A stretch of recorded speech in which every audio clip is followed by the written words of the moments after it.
Дело было в 90-х. Тогда я Voqea еще был mening мелким yoshligimda ребенком sodir в первом bo'lgandi. классе. U payt В men один из дней в 2-sinf нашем edim. dvoре появилась Bir большая kun hovlimizga собака. bir kuchukni olib Из-за kelishdi. своего U juda размера она qo'rqinchli стала edi. Uni напоминать hajmiga собачью qaraganda, маму, но она hatto оказалась kattalar ham undan намного qo'rqar более edi. особенна к детям. Lekin biz Она начала bildikki, бегать за u нами, ancha а мы do'stona ekan запретили ей va biz изо u всех bilan сил do'stlashib oldik. подходить. Biz uni uyga Мы ее olib назвали ketishga qaror Сарой. qildik. Lekin uydagilarimiz Улица на bunga старом ruxsat berishmadi. сарае. Hovlining orqa tomonida Но она bir tashlandiq joy bor edi. подкоп, Biz который uni сама сделала. Через uy щели qilmoqchi она edik, спала lekin на bo'lmadi, полу. chunki u yer qulf edi. Стоило нам Har выйти doim во kuchuk двор, как bizning сразу ortimizdan появилась мама, boraverardi. виляя Endi bu хвостом. yerdagi Первой dahshatli упала hikoyani одна men белка. sizga aytib А bersam. теперь расскажу немного Demak, tayyor страшных bo'lsangiz, историй, которые, по boshladik. идее, не должны были происходить.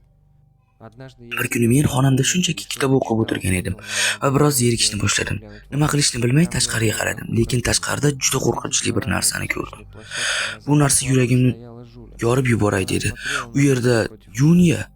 ikki Но oyoqlab потом xuddi она inson kabi turib borgandi, xuddi опять sirkda стала o'rgatilayotgan kuchuk kabi. разворачиваться ко мне Eng мордой. dahshatlisi shunda ediki, u menga asta-sekin qaradi va juda qo'rqinchli yuz bilan qaradi.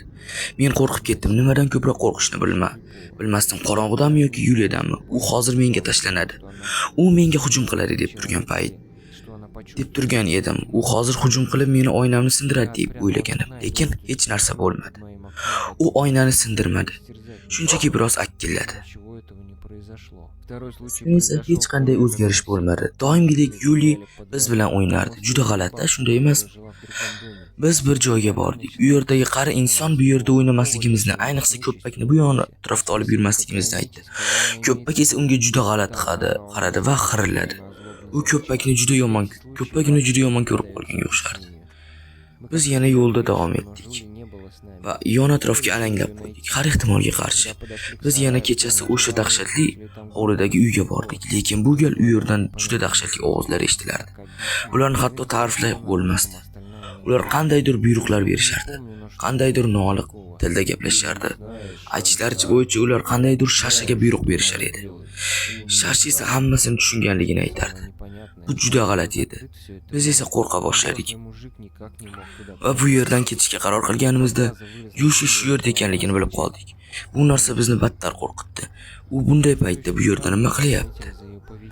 Ha, biz kattalarni yordamga chaqirishga qaror qildik va kattalarni chaqirdik.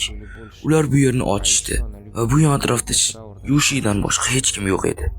Bu yana ham g'alati edi.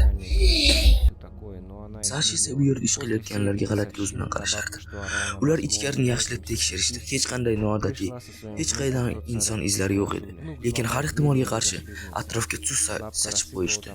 Go'yoki bu narsa iblislarni yoki shaytonlarni haydab yurish. Bu juda g'alati edi, ayniqsa bizning yoshimizdagi bolalar. Kechasi esa menimcha hammasi joyida bo'lgan edi.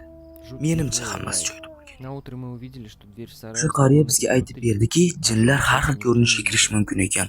Ba'zida inson, ba'zida hayvon, lekin ular hayvon qiyofasida uzoq vaqt qola olishmas ekan. Lekin Shusha biz bilan deyarli 1 yil davomida soppa-sog' o'ynagan edi. Bu narsa bizni yanada tashvishga solgan edi.